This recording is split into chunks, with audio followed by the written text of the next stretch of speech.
Shalom,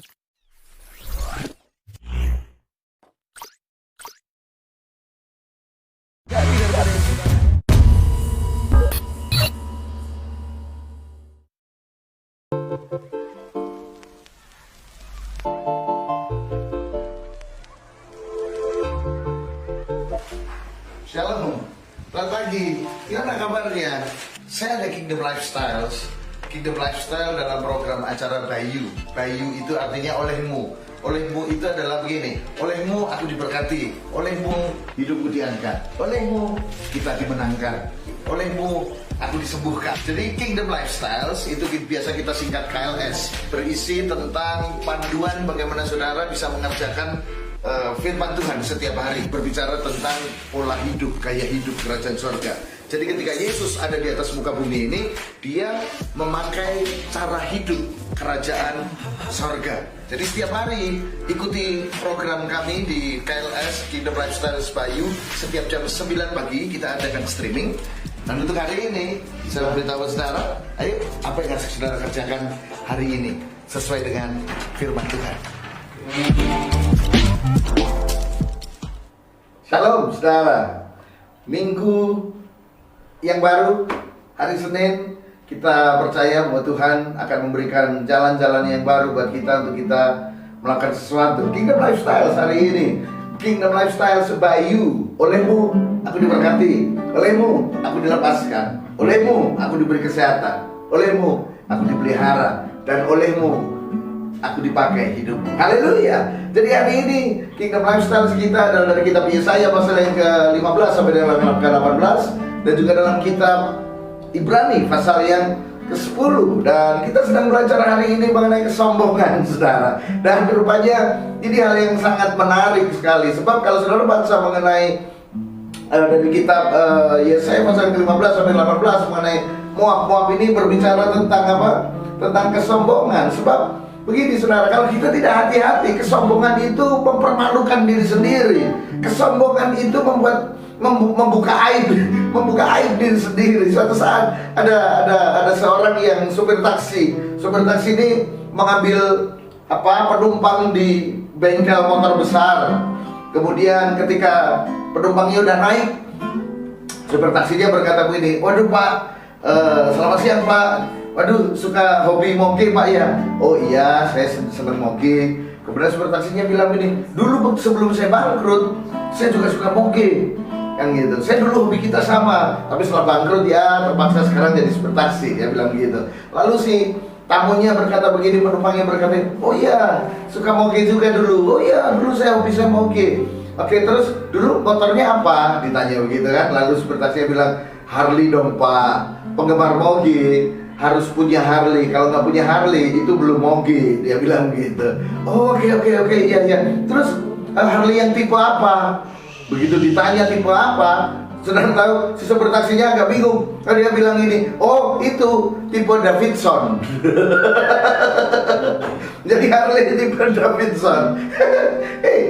Seringkali kesombongan itu membuka aib diri sendiri. Bahkan orang seharusnya lebih suka kita ini apa adanya. Lalu ada orang lain lagi, sekali lagi benar-benar kesombongan itu membuka aib diri sendiri. Suatu saat dalam sebuah nongkrong anak muda gitu kan, tiba-tiba ada seorang yang "Kamu suka nongkrong di sini?" "Oh iya, saya ini saya biasa anak muda kongko di mana-mana kan gitu. Tapi gini-gini gue tetap kuliah dan gue udah kuliah gue beres." Dia bilang gitu. "Oh iya, beres dong. Terus IP-nya berapa?" "Pasti di atas 3 ya," gitu kan. Terus dia jawab gini, "Enak aja di atas 3. Kalau saya minimal harus 7. IP sampai 7. Nggak tahu kuliahnya di mana. Kembali lagi, seringkali kesombongan itu membuka aib diri sendiri. Kesombongan itu membuka kebodohan kita sendiri. Makanya lebih baik kita rendah hati. Dan seringkali kerendahan hati juga disalahartikan. Tetapi kita harus rendah hati. Suatu saat kembali lagi ada orang yang di jalan, ada sekumpulan anak muda naik naik motor pelan-pelan, lalu tiba-tiba ada Harley di belakangnya. Begitu sampai di sampingnya anak-anak muda ini, si penumpang Harley, si Harley bilang gini, "Hei, pernah naik Harley nggak?" Gitu kan. Lalu si anak-anak muda ini noleh, sombong amat sih naik Harley. Lalu Harley-nya lewat. Kemudian gitu. Kemudian ini lagi, si anak-anak muda, kejar yuk, kejar yuk, kejar. Lalu dikejar, saudara, kejar-kejaran dengan Harley. Sampai di sampingnya Harley, si Harley-nya noleh. Lalu dia nanya lagi, pernah naik Harley nggak? Waduh, panas kan namanya anak muda, dikejar lagi.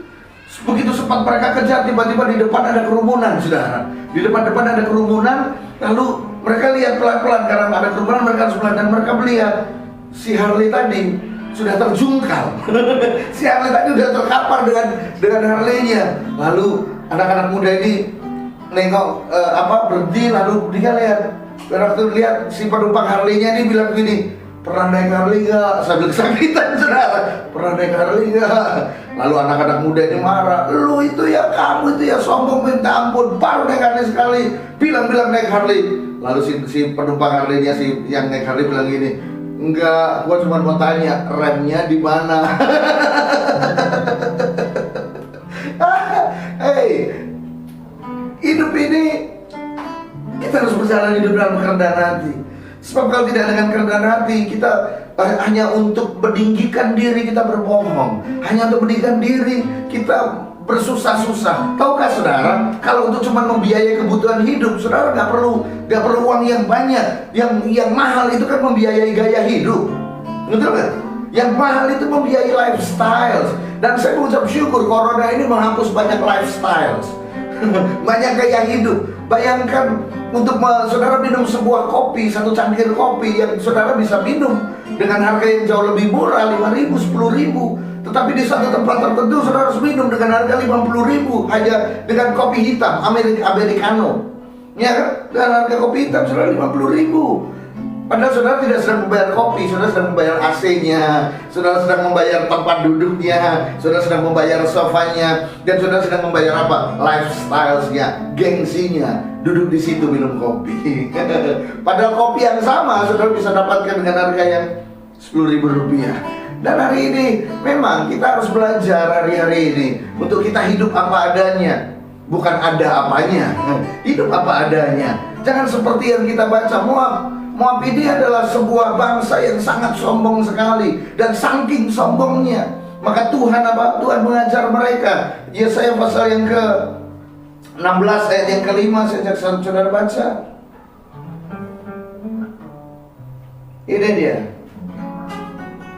ayat yang ke-6, Yesaya 16 ayat yang ke-6. "Kami telah mendengar tentang keangkuhan Moab, alangkah angkuhnya dia, tentang kecongkakannya, keangkuhannya dan kegemasannya, dan tentang cakap anginnya yang tidak benar." Ini dia, tentang cakap anginnya yang tidak benar. Ini dia. Jadi Moab ini adalah bangsa yang bangsa yang sangat sombong. Hari ini saya mengajak saudara untuk ayo kita hidup dalam dalam kerendahan hati. Ini dia, salah satu ciri kesombongan. Ada banyak ciri kesombongan. Ada yang ciri orang sombong itu tidak mau belajar, tidak mau mendengarkan orang lain, tidak mempercayai kehendak Tuhan. Itu ciri-ciri sombong yang sering kita dengar. Tapi yang saya sodorkan adalah begini. Salah satu ciri kesombongan adalah begini: kita minta tolong tapi kita mengatur yang mau tolong kita. Ini dia, itu ciri kesombongan. Ya kan? Kita membutuhkan tetapi kita mengatur bagaimana mereka harus menolong kita. "Oh, saya ini nggak punya pekerjaan, ya udah kamu kerja sama saya." "Ya tapi saya nggak bisa kerja ini, saya nggak bisa kerja itu bukan passion saya harus kerja ini, saya kerja itu." Hey, ada orang-orang yang datang kepada sebuah perusahaan atau kepada teman, dia jobless, dia tidak punya pekerjaan, dia datang begini, dia datang dengan berkata begini, "Apa yang bisa saya bantu? Pekerjaanmu apa yang bisa saya bantu?" Tentu saja orang saya tidak perlu bantuan, karyawan sudah cukup. Datang dengan kesombongan, tapi coba datang dengan kerendahan hati. Datang lalu bilang gini, "Bro, kawan, saya lagi jobless, saya tidak punya kerjaan. Saya bisa bantu-bantu di sini kah? Kasih kerjaan saya apa aja, yang penting saya kerja." Pasti dia akan dikasih kerjaan. Betul nggak saudara? Daripada saudara datang lalu kemudian, "Bro, apa yang bisa saya bantu di daerah sini?" Di kantormu apa yang bisa saya bantu? Enggak butuh bantuan. Seringkali perkataan kita ini begitu sombong, sehingga kita minta pertolongan pun kita mengatur orang yang apa? Yang menolong kita. Makanya gak heran bahwa keangkuhan seringkali membinasakan. Bahkan kalau saudara baca pelan-pelan di sini tentang Moab, bahkan umurnya Moab itu sudah ditentukan. Tetapi mereka tetap saja sombong. Mereka tidak bersedih, mereka tidak bertobat dari kesombongannya, tetapi mereka justru terus menyombongkan dirinya sendiri. Yang pertama adalah, salah satu bentuk kesombongan adalah begini: kita mau ditolong tapi kita mau mengatur orang yang menolong kita. Ini dia. Yang kedua, bentuk kesombongan yang tersembunyi yang kalau kita tidak sadar adalah self pity. Ini bentuk kesombongan yang lain. Self pity itu mengasihani diri sendiri. Ini kelihatannya tidak sombong, tapi sebetulnya kesombongan tipe yang kedua ini justru sisi lain dari sebuah kesombongan. Ini dia. Kadang-kadang self pity, mengasihani diri sendiri, itu muncul dalam sebuah kebinderan. Ini dia. Merasa tidak bisa apa-apa. Nah ini dia. Kalau kesombongan yang tadi kita bahas itu adalah kesombongan di satu sisi, merasa aku bisa. Makanya dia bilang ini, apa yang bisa saya bantu? Merasa diri hebat, merasa diri bisa. Tetapi yang kedua ini, sisi mengasihani diri, sisi minder ini adalah dia merasa tidak bisa apa-apa. Tapi akarnya mestinya sama, kesombongan. Ini dia. Sebab ini self pity adalah ekspresi sombong yang gagal. Gagal sombong, nggak gitu. Maunya begini, tapi tidak tercapai semua. Dan akhirnya apa? Mengasihani sendiri. Dan karena gagal, dia mengasihani diri. Karena memang dia mungkin sudah melakukan banyak hal, tetapi tidak ada yang menghargainya, tidak ada yang berhasil, sehingga akhirnya dia mengasihani diri sendiri. Ini dia. Jadi begini, kalau kesombongan itu berkata begini, hey, lihat apa yang aku sudah capai, lihat apa yang aku sudah kerjakan, tuh keren kan, apa yang aku bisa. Itu sombong. Sombong di sisi lain. Tapi sombong di sisi sebelahnya, yaitu mengasihani diri, itu adalah begini: kenapa tidak ada yang tolong aku? Karena dia merasa layak ditolong. Kan gitu. Kenapa tidak ada yang tolong aku? Kenapa kamu tidak tolong aku? Kenapa kamu tidak beri kesempatan aku? Kenapa? Pusatnya pada diri sendiri. Ini dia. Makanya ini semestinya adalah kesombongan yang terselubung. Ini dia. Jadi hari ini, mari saudara, rendahkan hati kita. Saya mau katakan buat saudara, seringkali keangkuhan, kesombongan itu menutup pintu pertolongan saudara. Kesombongan menutup pintu kesempatan buat diri saudara. Hari ini saya berkata buat saudara, mari kita rendahkan diri kita. Kita merendahkan diri. Dalam kitab Ibrani pasal 10 bacaan kita adalah berbicara tentang bagaimana kita harus bersabar, penuh dengan pengharapan. Dan memang ini menjadi sebuah korelasi yang sangat bagus sekali, sebab kesombongan itu dilawan dengan kerendahan hati. Jadi hari ini move in the opposite spirit, bergerak di dalam roh yang berlawanan. Yaitu apa? Ketika kesombongan menyerang saudara, tindakan saudara adalah tindakan yang merendahkan hati saudara. Ini dia. Jadi tindakan merendahkan hati itu adalah begini saudara. Kerendahan hati itu, saudara kembarnya kerendahan hati itu adalah kesabaran. Saya ulang ya, saudara kembar dari kerendahan hati itu adalah kesabaran. Ini dia. Iya, kesabaran. Sabar itu menunggu waktu yang tepat menurut waktunya Tuhan. Bersabar itu adalah mengetahui bahwa segala sesuatu ada waktunya. Ini dia. Dan memang kesabaran itu sangat membantu saudara untuk apa? Untuk belajar meraih yang namanya kerendahan hati. Ini dia. Ya, kerendahan hati. Jadi kerendahan hati itu saudara kembarnya kesabaran dan diikuti dengan ketekunan. Loh, itu tiga hal yang tidak bisa dipisahkan. Kerendahan hati selalu diikuti dengan kesabaran dan ketekunan. Itu tidak bisa dipisah-pisahkan. Dan itu selalu ketiga bersaudara ini terus. Ini dia. Ketekunan. Untuk jadi tekun perlu sabar. Untuk sabar perlu rendah hati. Demikian terus selalu apa? Berputar-putar. Ini dia. Makanya untuk bicara ketekunan ini, seringkali kita bertemu dengan orang yang bilang begini, suatu saat ada seorang yang datang ke gereja dan, bolehkah saya pelayanan di sini? Oh silahkan. Kamu bisa apa? Oh saya bisa semuanya. Oh bisa semuanya. Bisa main musik, oh bisa. Bisa main drum, bisa main keyboard, bisa gitar, bisa bass, bisa worship leader, oh bisa, semua bisa. Nah yang begini nih perlu dites saudara. Karena biasanya yang bisa semua itu biasanya sedikit-sedikit. Bisa main drum dikit, gitu kan? Bisa main gitar dikit. Lalu banyak apa? Banyak salahnya. Satu saat ada orang ini, aduh saya capek nyetir. Kamu bisa nyetir nggak? Bisa Pak, sedikit. Nah ini bahaya. Bisa nyetir dikit, banyak kecelakaannya dong berarti. Waduh, bisa banyak. Itu perlu dipertanyakan, saudara. Sebab pasti nggak tuntas. Tapi ketekunan, kesabaran, kerendahan hati itu adalah apa? Belum melakukan satu hal tapi terus diulang-ulang. Saya berkatakan kepada saudara di akhir dari Kingdom Lifestyle kita hari ini adalah, sekalipun saudara lakukan cuma bisa satu, lakukan satu tapi berulang-ulang.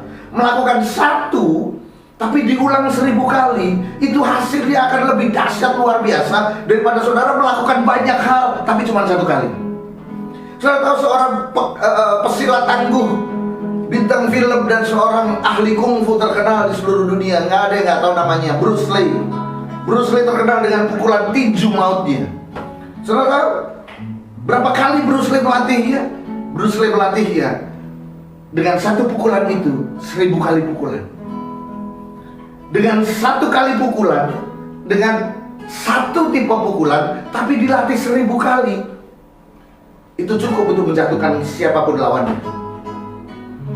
Lebih baik melakukan satu hal tapi diulang 1000 kali. Saya jamin ketika saudara melakukan satu hal dan diulang 1000 kali, saudara akan menjadi expert di bidangnya. Saudara akan menjadi ahli di bidangnya, daripada saudara melakukan banyak hal tapi cuma satu kali. Hari ini saudara, mari kita jujur, mari kita rendah hati, mari kita menjadi orang yang tidak sombong. Mari kita mengakui semua kelemahan kita, dan mari kita melakukan segala sesuatu dengan kesabaran, dengan ketekunan. Lebih baik melakukan satu hal dengan diulang 1000 kali daripada melakukan banyak hal tapi cuma satu kali. Hari ini mari kita berjalan dalam kerendahan hati.